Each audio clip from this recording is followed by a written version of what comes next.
I've always been a bit skeptical about the claims of people, impacts on their health, until I actually sat down at a meeting in Warburg and met these people.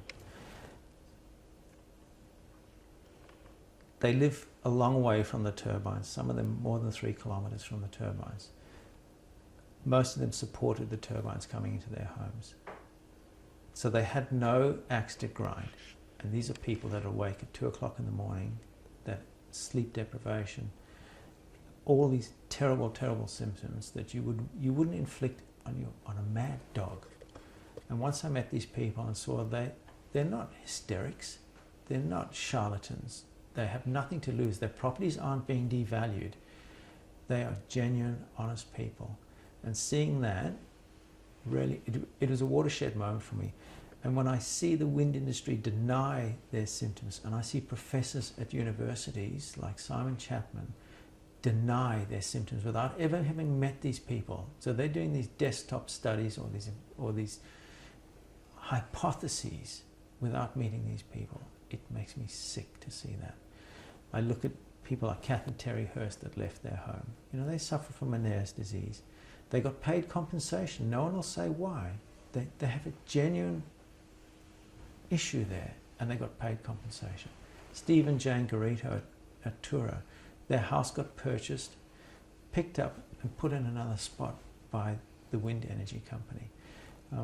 Steve was suffering from Meniere's disease as well, same as Terry Hurst. They're not making it up. These are good people, and when the wind industry and their supporters, whether it's Doctors for the Environment, Dr. Crisp in WA, you know, he's never slept next to a turbine. I can tell you that. I've invited him to that.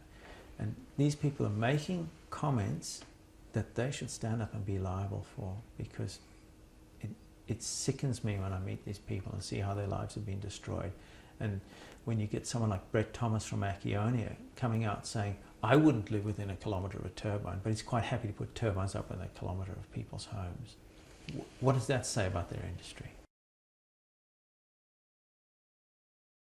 Is why did they buy those houses at Tura and demolish them if it wasn't a problem? No one wants to live there.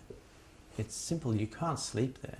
We've been told how this will be a great tourism attractor. So why did Robin Anderson sell her home at Tura, and she was hosting a turbine on her property? Why did Stanwell buy that from her and then demolish it? You know, why did Les Osborne's home get demolished at Tura? And he signed the petition 3 times to support the building of those turbines. One of the hosts, I think his name is Cook, he left his home for 3 months because he couldn't handle the noise anymore. And it was just getting in his head. Warburg, 7 properties purchased by the developer.